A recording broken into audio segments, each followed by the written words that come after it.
Assalamualaikum warahmatullahi wabarakatuh. Nama saya Zufair Akiabian dari kelas S1 Ilmu Sina, dan hari ini saya akan membawakan sejarah Haris.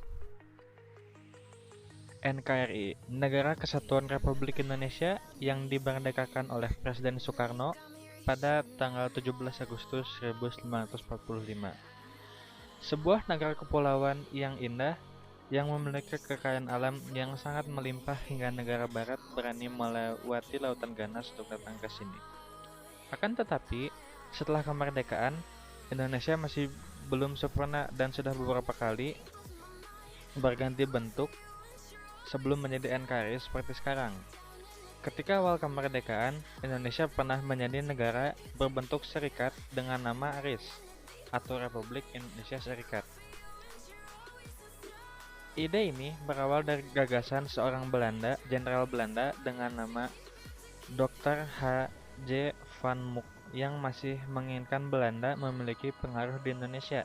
Supaya bisa terjadi, Van Mook menggelar sebuah konferensi yang bernama Konferensi Malino yang membahas rencana pembentukan negara bagian dan berhasil dibentuk pemerintah federal sederhana yang kemudian konferensi selanjutnya berhasil juga dibentuk Badan Permusyawaratan Federal.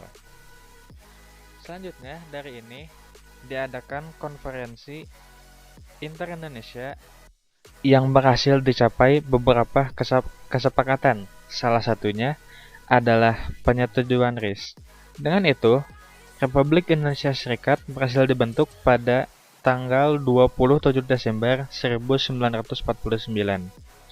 Tidak lama dari itu, tepatnya pada 14 Desember 1949, diadakan konferensi KBM atau konferensi meja bundar. Dari konferensi ini, Belanda menyerahkan hak otonom RIS tanpa syarat dan memberikan beberapa bantuan tambahan, serta RIS dan kerajaan Belanda terlibat dalam perjanjian Uni Indonesia Belanda dengan Ratu Belanda pada waktu itu sebagai kepala dari persatuan ini. Beberapa waktu setelah KMB, Indonesia mulai bersatu lagi karena perasaan kesatuan yang kuat dan berhasil bersatu dengan menyisakan 3 negara saja, yaitu NIT, NST, dan juga NKRI.